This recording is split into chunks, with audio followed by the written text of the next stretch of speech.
Doctor جمیل جالبی ان کے بارے میں رقم تراز ہیں۔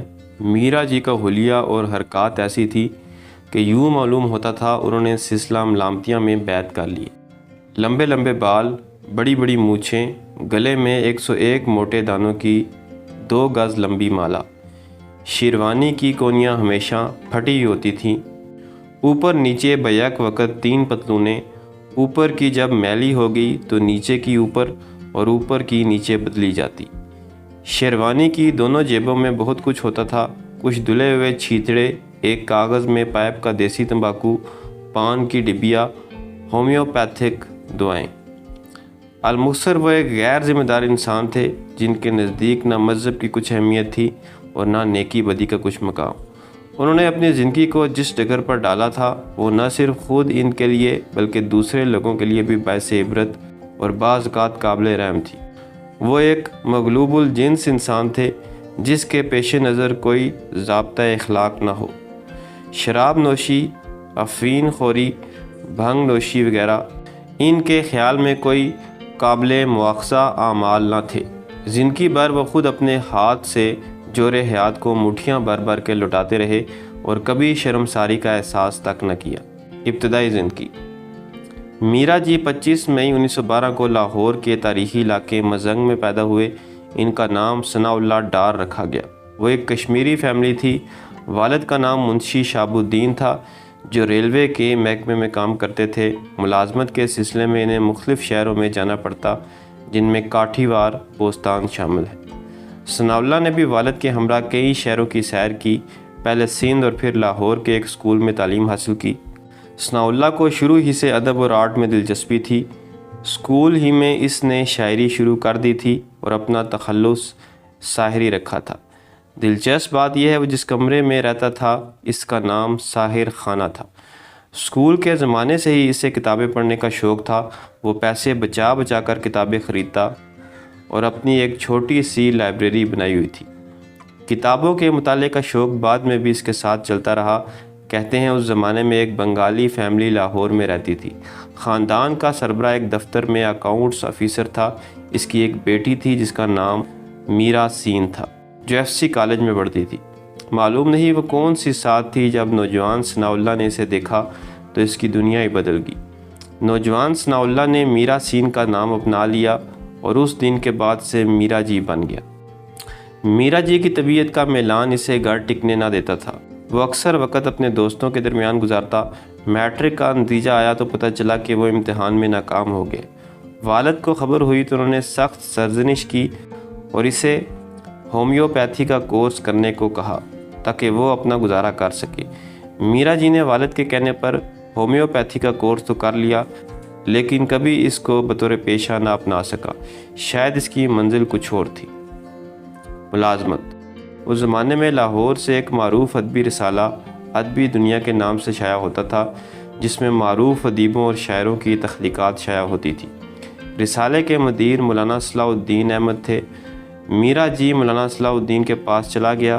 مولانا میرا جی کی فیملی کو بخوبی جانتے تھے اور میرا جی کی صلاحیتوں سے بھی پوری طرح آگاہ تھے۔ مولانا کو رسالے کی تدوین و ترتیب میں ایسے ہی معاون کی ضرورت تھی۔ یوں میرا جی ادبی دنیا کے ساتھ وابستہ ہو گیا جہاں اس کی تنخواہ 30 روپے مقرر کی گئی۔ یہ تنخواہ اس کے کام کے عوض بہت کم تھی جو میرا جی نے اپنے ذمہ لیا تھا، لیکن یہ میرا جی کی دلچسپی کا میدان تھا۔ آل انڈیا ریڈیو دہلی میں کئی نامور ادیب کام کر رہے تھے جن میں نون میم راشد، کرشن چندر، سعادت حسن منٹو، چراغ حسن حسرت اور اختر الایمان شامل تھے۔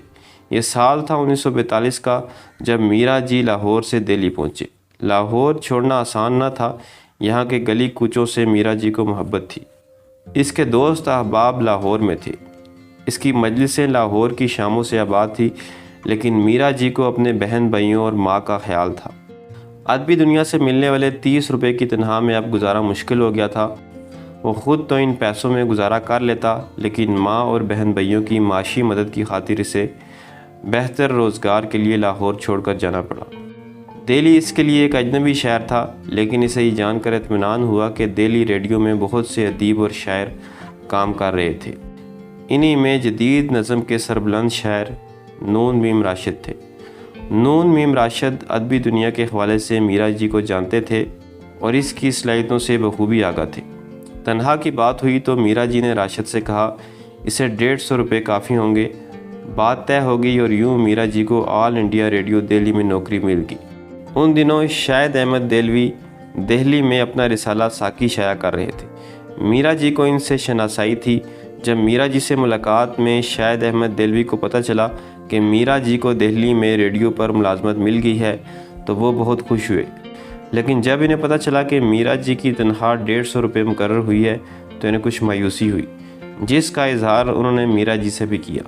میرا جی نے شاہد احمد دہلوی کی بات سنی تو ہنس کر کہا یہ تنخواہ اس کے لیے کافی ہے، کیونکہ ادبی دنیا کی ملازمت میں تو اسے صرف 30 روپے ملتے تھے۔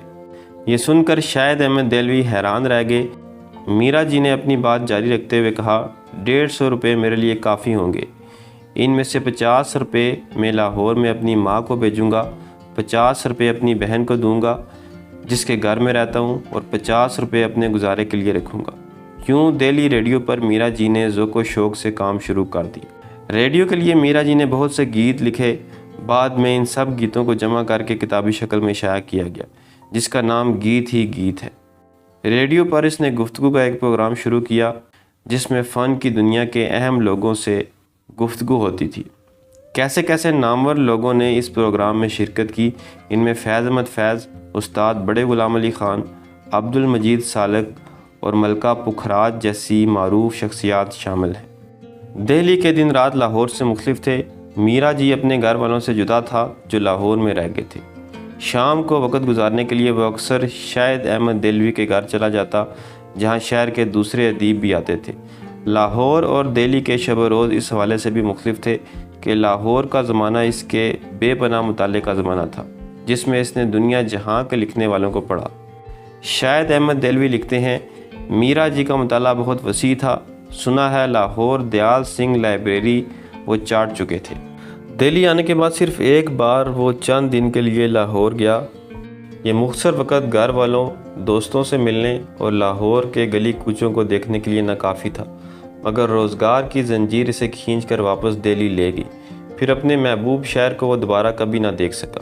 آخری دنوں میں وہ طبی بیماری کے ساتھ ساتھ نفسیاتی آزار میں بھی مبتلا ہو گیا تھا۔ جب بیماری نے زور کیا تو اسے ہسپتال میں داخل کرا دیا گیا، جہاں 3 نومبر 1949 کو میرا جی 37 برس کی عمر میں داغ مفارقت دے گیا۔ اپنے آخری دنوں میں وہ لاہور کو بہت یاد کرتا تھا۔ اس نے کئی بار لاہور جانے کا پروگرام بنایا، لیکن اس کا یہ خواب تعبیر نہ ہو سکا۔ نسیم الظفر لکھتے ہیں میرا جی کہا کرتا تھا میری سب سے بڑی خواہش ہے کہ کچھ تھوڑا سا روپیہ جمع ہو جائے اور میں سب سے ظالم سب سے پیارے شہر لاہور لوٹ جاؤں، جہاں میری بوڑھی شفیق ماں ہر وقت اپنے آوارہ بیٹے کو یاد کرتی ہے۔ ایک روز میرا جی نے دوستوں کو بتایا میں نے 2170 روپے جمع کر لیے، مکالمے اور گیت کے 5000 ایک پروڈیوسر کے ساتھ طے کیے ہیں، کل 1000 پیشگی مل جائے گی تو میں 1 مہینے کے لیے لاہور چلا جاؤں گا، لیکن اس کی یہ خواہش دل ہی میں رہی۔ تو دوستی تھی میری آج کی ویڈیو، ملتے ہیں اگلی ویڈیو میں، تب تک اللہ حافظ۔